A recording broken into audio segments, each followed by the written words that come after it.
Que alegria começar, estrear aqui em Curitiba o quadro Francamente, mas não vai ser muito diferente do que a gente já faz também com o podcast Fran Franceschi, porque as conversas serão genuínas, com propósito e com certeza conversas em que vão inspirar e mudar um pouquinho a sua vida. E o meu convidado de hoje não podia ser diferente disso tudo, porque ele agrega tudo isso, é uma pessoa que tem um know-how, que tem muita experiência, e uma pessoa que com certeza vai agregar muito nesse bate-papo do Francamente, que é o Fernando Bonamico, que é superintendente do Pátio Batel. Então, Fernando, eu estou muito feliz com a sua participação aqui nessa estreia que vai me trazer muita sorte. Muito obrigada. Agradeço, Fran. É uma honra estar aqui muito com você, te conhecer melhor, estar nesse papo informal, até essa conversa que a gente teve antes de começar, né? O esquenta, né? Esse bate-papo esquenta. Então, agradeço aí a lembrança do meu nome. Muito obrigada, Fernando. Eu vou falar aqui um pouco da sua trajetória e a gente, durante a conversa, vai desenvolvendo mais.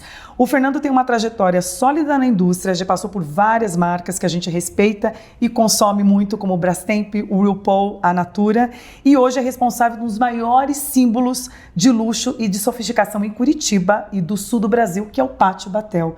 É um grande desafio, né, Fernando? Esse mundo do varejo que você tinha antes e agora um mercado de luxo, principalmente aqui em Curitiba.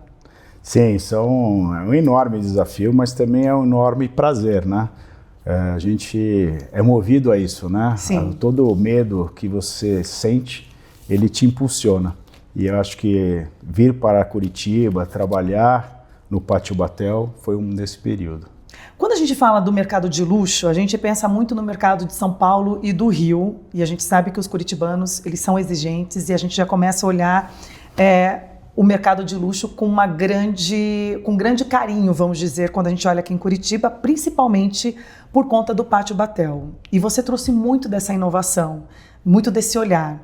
Como que foi o seu desafio olhar para o mercado de Curitiba, vindo de São Paulo, que você pode até falar um pouco da sua carreira no Iguatemi e aqui em Curitiba? Como foi esse seu desafio aqui para o Pátio Batel? Bom, como você falou, eu fiquei 8 anos no Grupo Iguatemi, vinha da indústria, né? Whirlpool, que é mercado de consumo, eletrodomésticos, depois Natura, onde você engaveta tudo, porque era um mercado de venda direta, para depois entrar em serviços, shopping centers, luxo no Grupo Iguatemi, que eu tive a oportunidade de ser convidado para trabalhar e inaugurar, né, fazer toda a pré-obra e a inauguração do shopping JK Iguatemi, e depois participei de outros cargos na companhia e fui diretor comercial lá. Quando eu tive a oportunidade da família Soifer me convidar para vir para cá, você já tinha alguma bagagem, você tinha um conhecimento desse varejo. O Iguatemi é uma grande escola no que tange aos processos, esse modus operandi de entender como é que se dá o shopping center no seu piso, o espelho corporativo. Então eu conhecia bem o varejo, as pessoas das diferentes marcas. Quando eu vim para Curitiba, o mercado era muito incipiente, apesar de a gente ter um shopping, o Pátio Batel aqui, ele ainda estava na sua maturação, passando por algumas dificuldades, né? Mas, ao mesmo tempo, uma via grande de poder dar muito certo. Né? Foi uma audácia do patriarca da família Soifer, o seu Salomão, de se distinguir dos outros shoppings que estavam aqui. Como é que eu posso implementar um novo shopping center? E falar, bom, se eu trouxer as marcas internacionais, né, se eu trazer o varejo premium brasileiro, que ainda era incipiente em Curitiba, eu posso fazer um shopping realmente diferente. E foi aí que aconteceu. E, então, em 2018, quando eu vim para cá, completei 7 anos de Pátio Batel antes de ontem. Esse era o desafio. Era um momento ainda que o shopping não estava na sua maturidade, estava com muita vacância, um fluxo menor, e aí eu vim para poder, junto com a minha equipe, né, estruturar esse novo veio, essas novas estratégias para que a gente pudesse alavancar o luxo aqui. Né? Curitiba, ele não era a bola da vez, né, para o varejo premium brasileiro. Era São Paulo, Rio, Brasília. E quando falava em sul do país, era Rio Grande do Sul. Né? E Poxa, a gente falou assim, aqui a renda per capita do consumidor é 40% maior que Porto Alegre, em Curitiba, e 3 vezes maior do que Florianópolis. Pô, por que o varejo não está aqui, né? Será que é porque tem aquela visão de uma cidade ainda muito fechada em si mesma, que era Curitiba? E aí a gente começou a fazer um roadshow em São Paulo, mostrando, primeiro, vendendo Paraná, vendendo Curitiba, e aí o Pátio Batel, para que essas marcas entendessem que aqui poderia ser um grande polo de negócio para eles. Aí fomos identificando também no e-commerce, no digital, que estava começando a vender bastante, e a gente percebia que sempre Curitiba, das grandes marcas, era a quarta região mais vendida.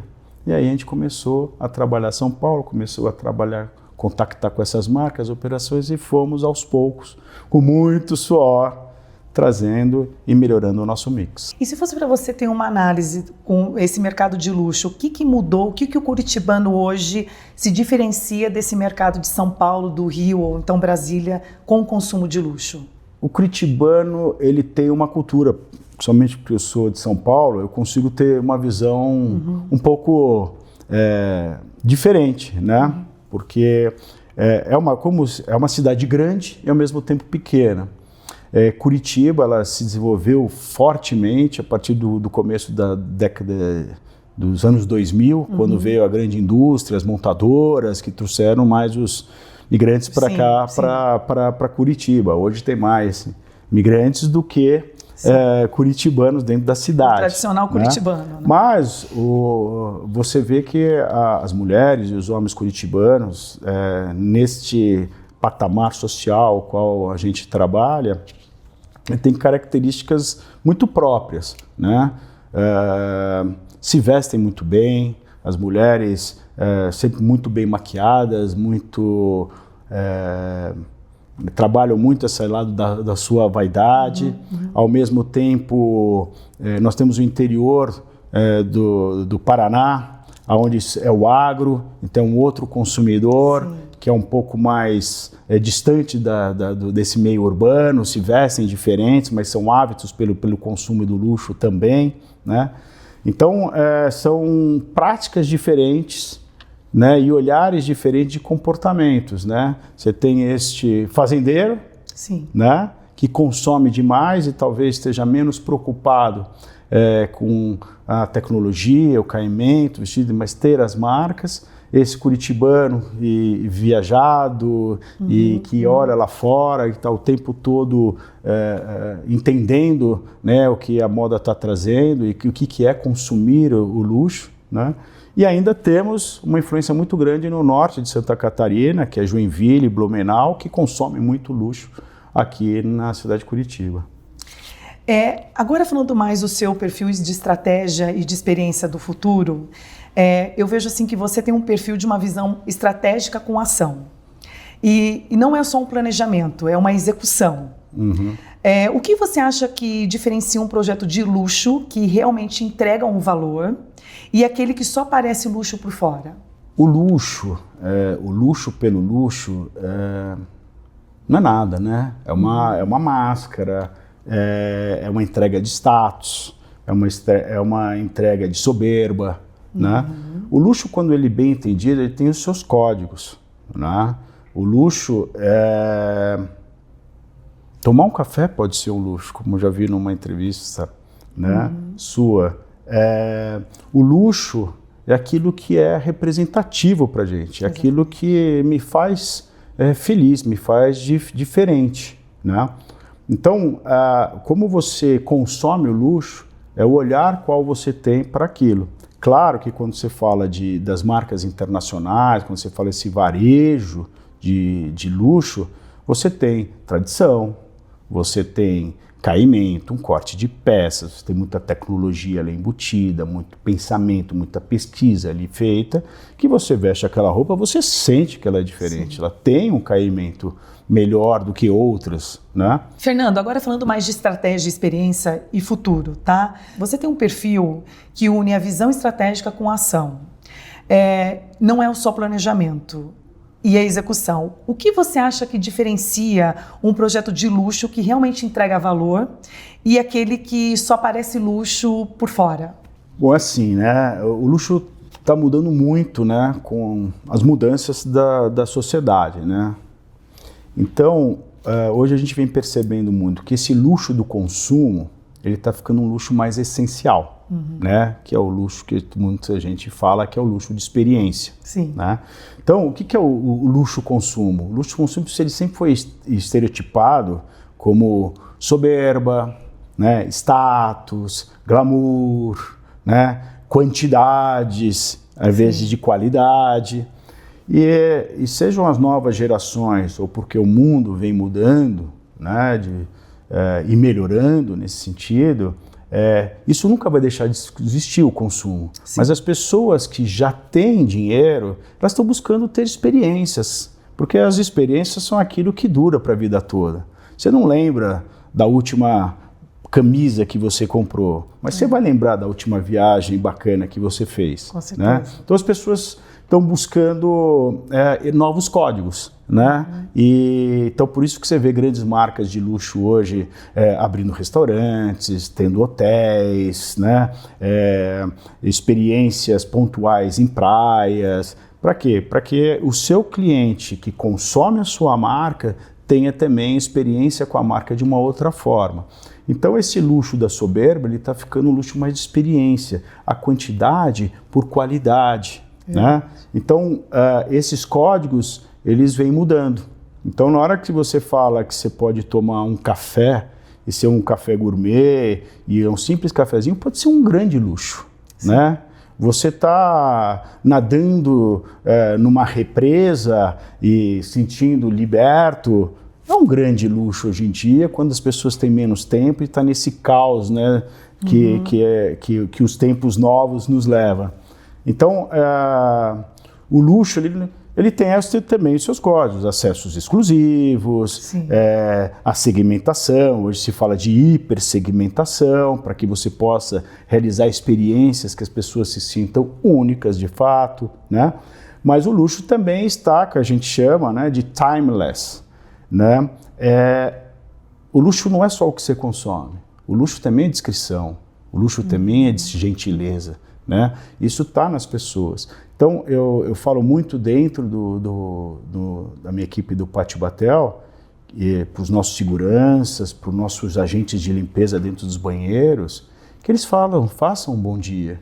Que quando o nosso cliente pergunta onde é que tal determinada loja, como eu posso ajudá-la? Não há de quê.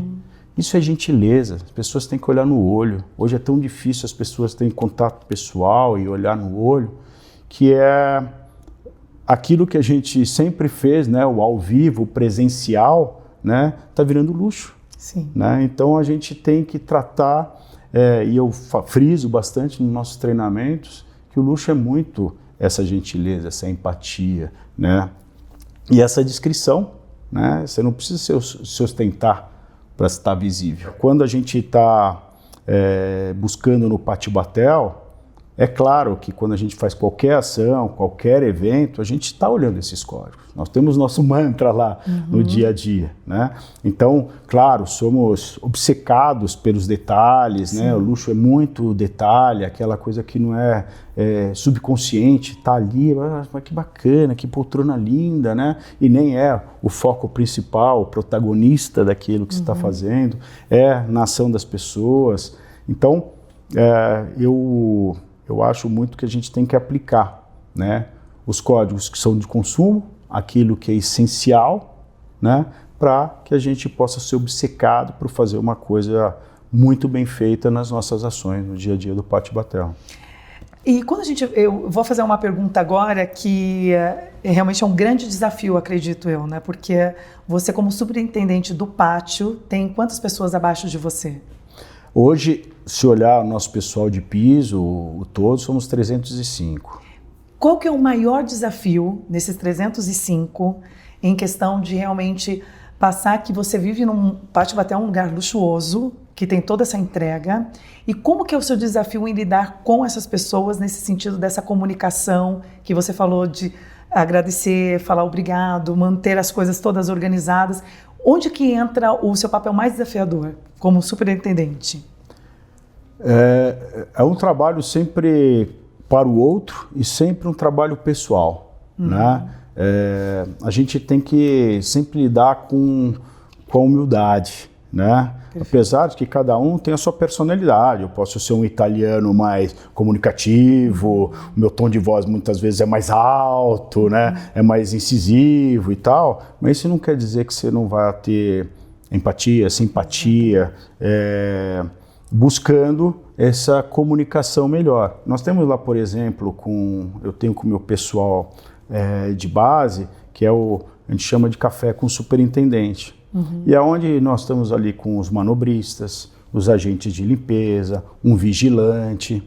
E eu não estou ali para falar do Pátio Batel, falar das estratégias do mercado, eu estou ali para ouvi-los, né? Porque essas pessoas que estão no piso são as pessoas que têm mais informação dos nossos clientes, né? E são as mais importantes porque são as vitrines da imagem da nossa marca. Então, quando eu vejo um agente de limpeza que está lá no banheiro, às vezes muito tempo sozinho, lá no seu boxinho e limpando, eu falo para ele, o senhor sabia que talvez o seu posto aqui nesse shopping é o mais importante?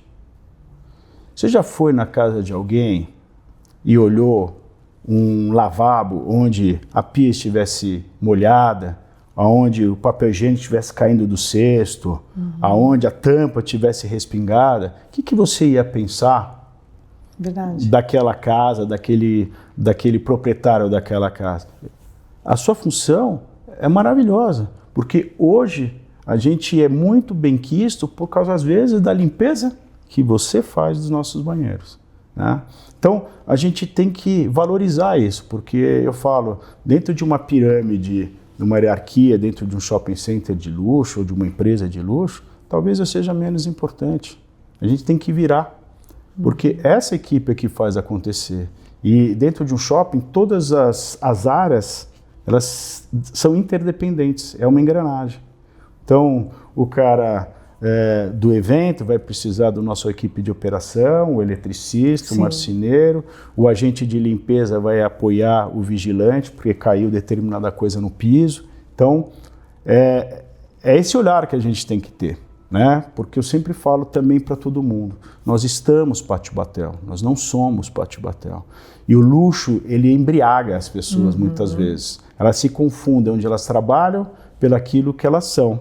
Isso não quer dizer que nós tenhamos colaboradores que possam comprar as marcas que a gente tem lá, mas a gente não pode se confundir onde a gente trabalha, que é simplesmente mais um setor, que a gente poderia estar trabalhando em qualquer outro, e que tem o seu modo de agir, mas a gente tem que ter a nossa postura, a nossa posição, pelaquilo que a gente está ali sendo pago para fazer, né? Nossa, perfeito. E agora falando sobre essa questão do mundo digital, que não tem como a gente não falar do mercado de luxo e não conectar o digital. Qual que é o seu desafio? A gente sabe que você teve uma grande importância no cenário dos shopping centers, que você trouxe para o pátio o Content Lab. Qual que é o desafio do digital, da informação versus o mercado de luxo? Porque o mercado de luxo está lá aceleradíssimo. E como que você traz isso para a essência do pátio e também junto a informação para as pessoas em que consomem o shopping, um luxo?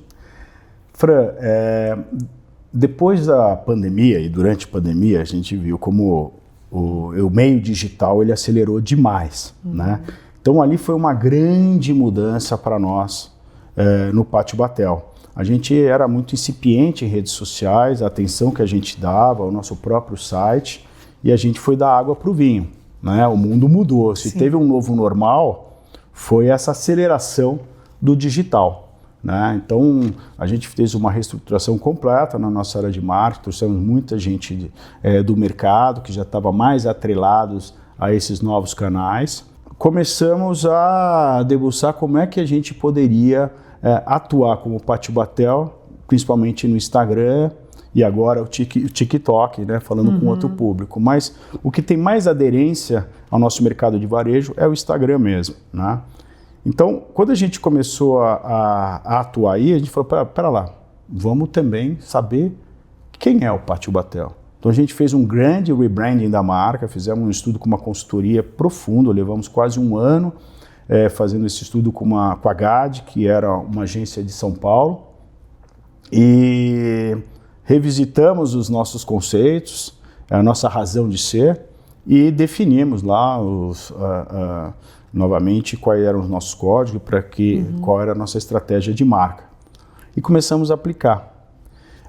E uma delas, como você colocou, dentro dessa nossa atuação, porque tudo que a gente faz, os reels que a gente faz, os stories que a gente faz, nós temos pautas mensais pensadas, né? Pensadas pelos nossos pilares estratégicos, que é gastronomia, moda, arte e cultura, família e essa parte de wellness, né? O bem-estar. E então tudo está mais ou menos atrelado ali.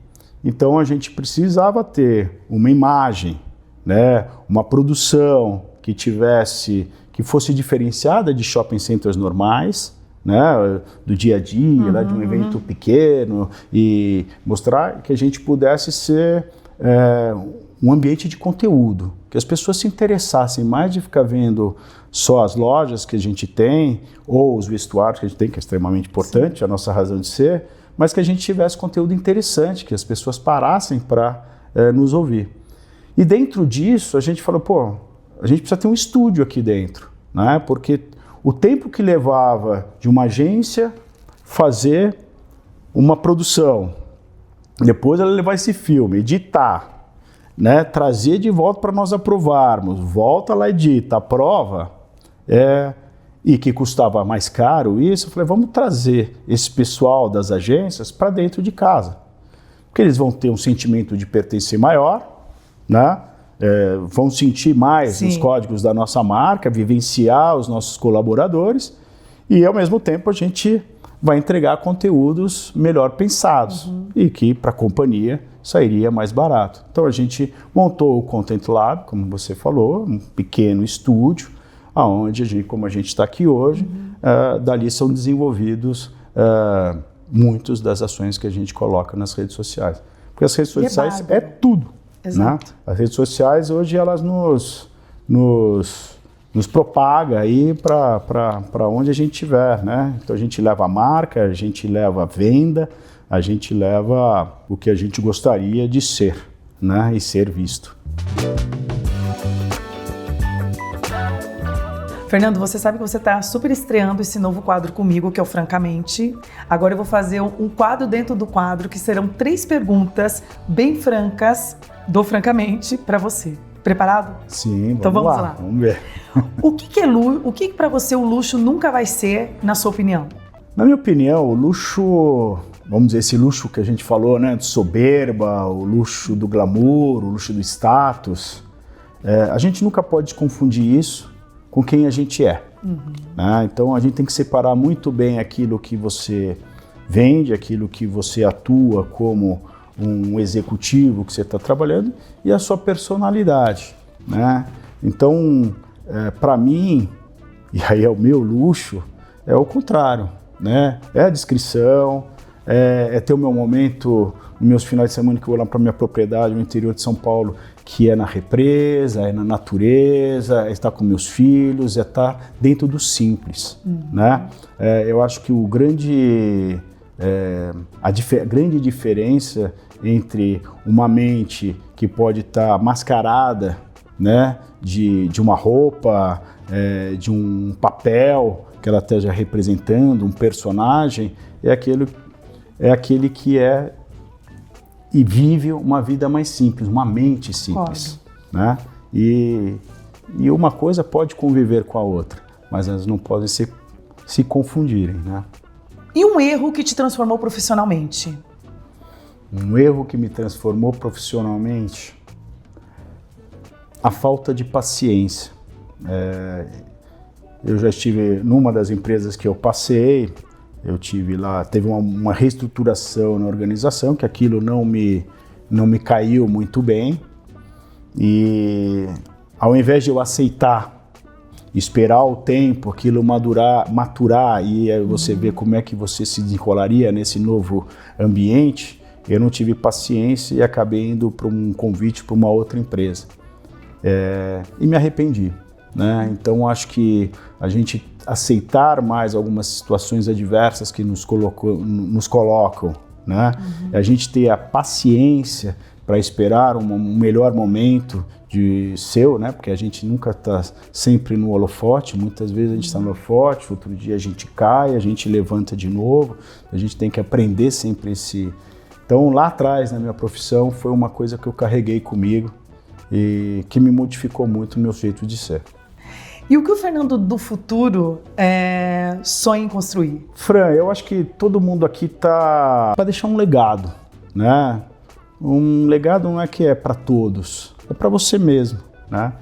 Então o meu sonho de construir é aquilo que eu possa servir mais ao outro, né? É o que a gente possa contribuir para um desenvolvimento de alguém, das pessoas como seres humanos, né? Esse mundo que a gente vive hoje do caos, da internet, dessa era tecnológica, onde as pessoas, como a gente estava conversando, não mais convivem, né? Não estão presencialmente dispostas a se comunicarem melhor, a gente nunca teve tanta depressão, tanta ansiedade crônica, tantos suicídios.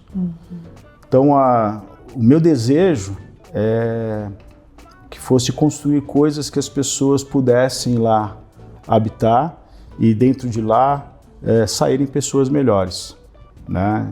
E a gente vê tanto no mundo agora que está se falando do wellness, né? E o wellness como bem-estar. O bem-estar não é só ir para um hotel spa, mas muitas vezes fazer um trabalho de autoavaliação. Seria um silêncio, né? O grande... O silêncio, né? Hoje, pelo mundo afora, está se desenvolvendo muitos esses hotéis holísticos, Sim. onde as pessoas estão reconectando consigo mesmas, estando num ambiente de natureza, numa educação ambiental, né? O que a gente fazia quando nós éramos crianças, né? De subir numa árvore, nadar num rio, né? Plantar um tomate, vai ser terapia. Exatamente. Né? Então acho que a gente precisa voltar para a essência, voltar para o simples. O ser humano vai precisar muito. Eu acho que o ser humano está cada vez mais desconexo, né? E a única coisa que a gente não vai deixar de ser é humano, né? Então pode vir a tecnologia que for, a inteligência artificial se desenvolver, você ainda vai ser carne e osso. A gente vai ser esse mistério que ninguém entende, né? Como é que a gente vive e convive conosco mesmo e com esse ambiente que está ao nosso redor. Então, se eu gostasse, se fosse um sonho, é de poder ter algo que eu pudesse servir mais para esse desenvolvimento do ser humano. Perfeito. E aí está o grande luxo da vida, né? É o silêncio, saber o momento certo de se silenciar, de saber servir quem a gente ama e quem está ao nosso redor, deixar um legado de essência para os nossos filhos, para quem está à nossa volta. E eu acho que o luxo é simples, ele não é todo esse glamour, toda essa sofisticação, né? É a simplicidade. Eu concordo com você. Para mim, o luxo é como você... O que é o luxo para você? Pode ser igual para mim, pode ser diferente. É como o que a gente enxerga, o que a gente valoriza, né? E para mim, eu tenho muito a sua leitura. Para mim, o luxo é uma mente simples, né? É o desapegar em vez do ter, né? Isso não quer dizer que você não possa estar com uma roupa bonita, Sim. que você não possa ser vaidoso, vaidosa, mas que aquilo não seja a sua essência, não seja aquilo que você queira mostrar. Aquilo simplesmente pode ser um prêmio seu que você queira ter, mas a sua forma de tratá-la, a sua forma de ser é muito mais importante daquilo que você vem a vestir. Então eu acho que o ser humano vai precisar bastante, muito. Né? Infelizmente, tudo que a gente está vindo, ela está criando uma grande caos, né? Uma grande confusão. Exato. Mas eu acredito muito que tudo é um grande ciclo e que as raízes vão estar sempre presentes, né? Porque as faltas já estão existentes, as carências já estão existentes. E a gente já está sentindo esse movimento no mercado, né? Esse mercado vindo para a simplicidade. Então, marcas com um simples café, com um simples momento de leitura, de livro, trazendo essa pro eu, né, novamente. Né? As revistas voltando a ser interessantes, né? O folhear, ou se perder mais tempo, né? Você se aprofundar numa leitura, né? Que hoje é tudo muito superficial, é tudo muito dinâmico, é tudo muito rápido, é tudo muito lixo que a gente consome, né? Então, a gente nunca ouviu tanto nos meios corporativos como palavras de mindfulness, verdade, né? Ou seja, nós vamos precisar buscar essa conexão. Esse setor do wellness, segundo o Carlos Ferreirinha, em 2032 ele vai ser o PIB da Alemanha. Vão ser trilhões, porque é o que as pessoas estão buscando. Eu me tornei zen budista em 2018. Né? Eu sempre sentia uma falta de um preenchimento daquilo que eu pudesse, e de uma palavra que eu pudesse aplicar no hoje, né? Eu sou católico de nascença, continuo sendo católico, mas era sempre uma adoração, né? Era sempre uma mística daquilo que é de fora, e aquilo não me preenchia. Eu encontrei no Zen Budismo uma forma de conversar comigo mesmo. Quando você falou de silêncio, a gente medita muito, né? E a meditação é esse vazio, né? É você buscar não estar atrelado em nada, não se prender em nada, porque quando você vai para esse vazio, você vai para a sua essência. Exato. E aí as coisas clareiam melhor quem você é, os seus problemas entram melhor nas caixinhas, né? Isso não quer dizer que eu seja zen, né? Não, é uma busca. É uma busca. Né? É uma busca, porque eu acho que o Zen Budismo ele fala uma coisa, né? Nunca, quando o católico fala, né?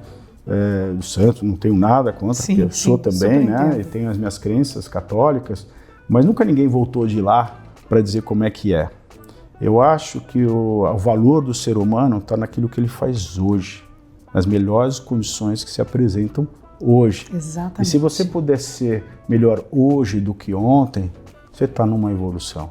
E é nisso que eu acredito, é nesse passo, nesse dia a dia, né? Uau, que conversa maravilhosa. Eu não podia ter estreado o meu quadro com uma pessoa melhor para falar sobre toda essa questão aí que... me errei porque eu fiquei emocionada. Você acredita que toda a minha família é budista? Agora que eu me toquei que você é...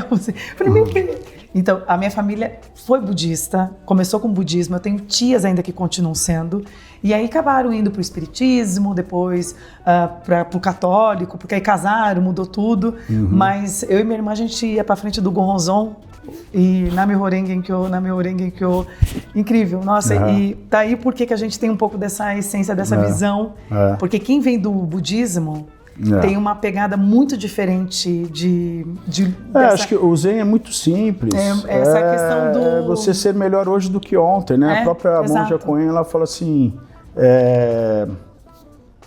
você tem que ser a melhor pessoa nas condições que se apresentam hoje. Exatamente. O que vai ser amanhã, o que foi ontem, não interessa. É o hoje. Então esse estado de presença, essa busca por estado de presença, é que vai te fazer melhor. E para você estar presente, você tem que estar mais focado, você tem que estar mais concentrado. E aí a medicina conhecer, né? Se conhecer. É a meditação. Né? Então as pessoas, eu não consigo meditar. Eu não sei meditar, minha cabeça vai longe. Eu não consigo. Não. Mas é isso que é meditar. Né? É você perceber numa postura estática, em silêncio, esse movimento da sua cabeça, essa mente agitada.